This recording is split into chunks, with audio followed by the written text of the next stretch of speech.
this is very important to understand. Most Europeans cannot grasp this, and they need to get this. There is no strategy. None. The only thing that people want to do in Washington is to hold on to what exists. In other words, they are clinging tenaciously to the status quo, even though everybody privately knows we can't afford it. We can't maintain it. We can't sustain it. You know, it's kind of funny. People talk about $1 trillion defense budget, but at the same time, everybody sees what's happening in Japan and the collapse of the bond market. That's going to happen here. We're at roughly 4.5% on 10-year treasuries. Each month, this goes up a few points. At some point, it's going to rise quickly in a way that we cannot possibly imagine today, but it will, because we no longer have control. You know, this is one of those moments where the warning lights are blinking red, but too many people are pretending it's just background noise. What Colonel Macgregor is saying here about the financial house of cards we've built, he's not exaggerating. The cracks in the global bond market, particularly in Japan, are like aftershocks before the real quake. Washington's obsession with maintaining the status quo despite the cost reminds me of how empires fall, not from a single blow, but from refusing to adapt. You can cut the interest rates, and the yield for treasury bonds goes up anyway, because people don't want to invest in us. We have been selling 2-year treasuries. Even that is now going to become a problem. Nobody wants to buy the 30 years anymore. And now we have the Japanese who've told us, look, we're in a lot of trouble. No hard feelings, but we're going to dump your treasuries. We're going to get rid of them. They're not worth anything. The Chinese are going to do it. And they are the last ones. People don't understand this. Chinese don't want to become the reserve currency. They're very happy to let us do it. They always have been. This is another myth, the evil China that wants to conquer the world and rule Asia. You know, if the Chinese truly wanted to rule Asia, there's an organization, it's called Tokyo. They'd have something to say about it. It's not going to happen. And the Vietnamese would never tolerate it either. And the last time the Chinese challenged the Vietnamese, that was a very unsatisfactory outcome. Look, we're living on Fantasy Island in Washington. That phrase, Fantasy Island, really hits. It perfectly captures the disconnect between the narratives in D.C. and the economic reality most Americans are starting to feel. It's not just unsustainable, it's delusional. Washington, D.C. is Fantasy Island. We can't afford any of it. We've spent ourselves into oblivion. We're headed into a severe recession that could become a depression, particularly if we end up in a war in the Middle East, which we haven't talked about. That would trigger catastrophe over here. We continue to lose control of industries. We just sold the last semblance of national power in the form of United States Steel to Japan. I mean, nobody that I knew when I was living in the 50s and 60s, if I told them the Japanese are going to buy U.S. steel, people would say it's impossible. You've lost your mind. We are in bad shape, Pascal. That's the truth. So is the United States, pretending to be a jet fighter when it's actually more of a very big hot air balloon, and something's going to give at some point? Oh, absolutely. Everybody should understand something. When did the British leave India? The British left India 1947, 1948, when the debt to GDP ratio in Great Britain was 240%. History doesn't repeat, but it rhymes. The British Empire was forced to scale back when debt made their global reach impossible to maintain. We're not far from that crossroads ourselves, and this time the consequences may be even sharper. Now remember, if you go back to the 30s and you look at the British General Staff Journal and the discussions that were held with politicians, what was the number one priority for the British? Was it defending France against the Germans? No. It was the empire, and it was India. And in fact, there was tremendous resistance to what Churchill wanted to do because they kept pointing to Stalin and the Soviets and say, that's the real enemy. What are you doing? We're not going to benefit from destroying the Nazi regime if it's replaced by the Soviets. Well, we all know the rest of the story. In the meantime, everything that they insisted they were fighting for, what happened to it? It went away. When things get bad here, the first thing we will do is cut forces overseas and bring them home. That's a practical inevitability. Bringing troops home isn't just strategic, it's economic triage.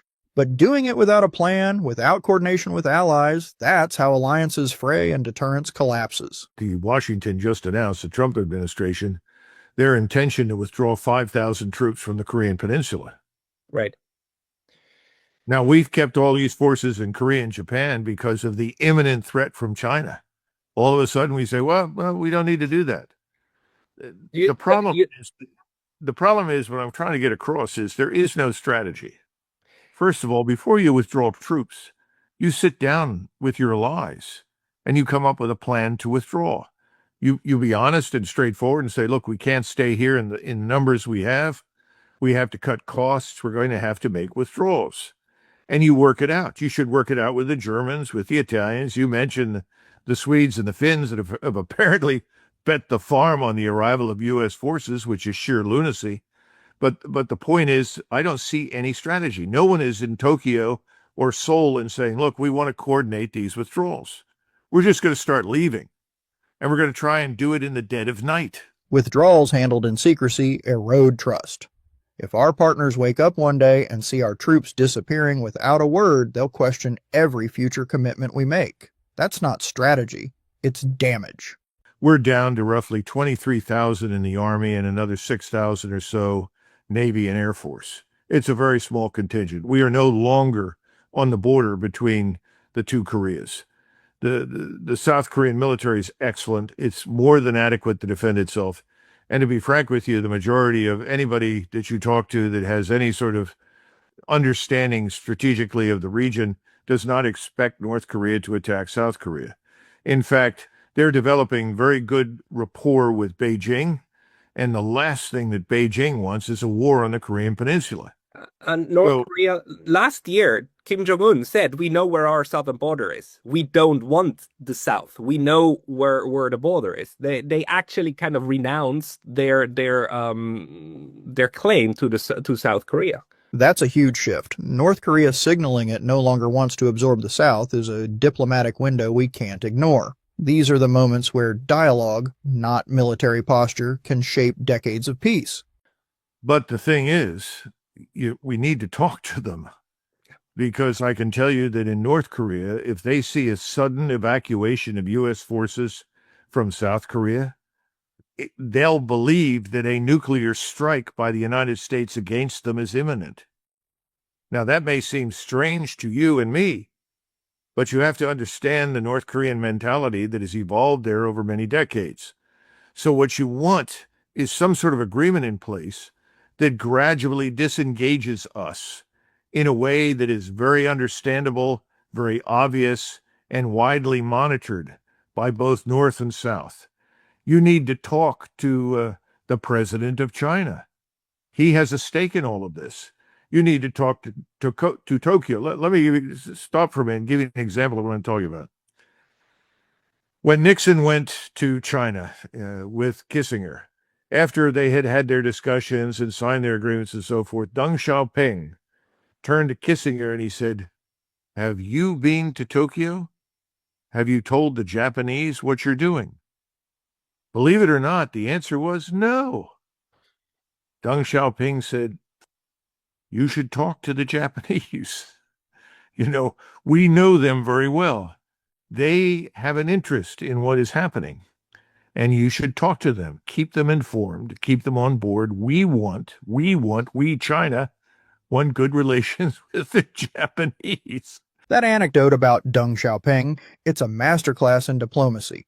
Even during Cold War tensions, nations prioritized communication and inclusion. Today, we're acting like diplomacy is optional, and that's dangerous. So, my point is, this is pure American stupidity, okay? We are governed by arrogance and ignorance.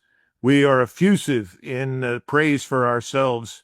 We see ourselves in unrealistic ways. All you have to do is listen to President Trump. If they're not going to do what I say, if they're not going to come together, well, then I'm not going to have anything to do with this. We'll walk away. Who the hell does he think he is? Who does he think he's dealing with?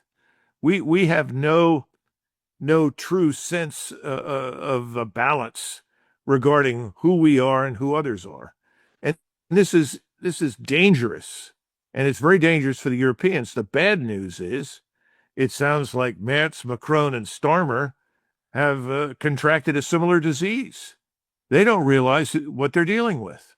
I can't imagine Palmerston in England or Disraeli or Gladstone or anybody else treating the Russians with the same kind of disregard and contempt. They understand very well that Russia may be many things, but Russia is a great power, and it has enormous influence. You don't treat it badly, but we do. This overconfidence, this disregard for the stature and concerns of others, has burned bridges we may soon need. Respecting power dynamics isn't weakness, it's wisdom earned through hard history. We treat other countries badly, and we think everyone should bow down to us. So I just want to get that across before we go into the Middle East, because these are things Europeans must understand about us. Keep in mind, I love my country, and I think Americans have many fine attributes, but we're talking about a government, not the American people. We're talking about a government with an unrealistic view of itself and the rest of the world. Remember, it's Fantasy Island. Nobody knows. Well, I mentioned the Cossack Rebellion. If you mention that on the Hill, people look at you and say, what? Oh, you mean these funny guys that wear funny hats and ride horses? I mean, that's the level of ignorance. This country is a planet on its own, literally. Europeans need to understand that, and they need to get a hold of people like Rubio and the State Department and others and say, look, talk to us. What are you really doing? Nobody really knows. You know, Trump has just made a number of contradictory statements, reversed himself completely, 180-degree turns from where he was a couple of months ago. Colonel Macgregor paints a sobering picture, and not without reason. It's not about doom, it's about discipline. Nations that endure are nations that plan, that communicate, and that understand the limits of their reach. If we don't start recalibrating our strategy soon, with humility and foresight, we may find ourselves learning the hard way, like empires before us,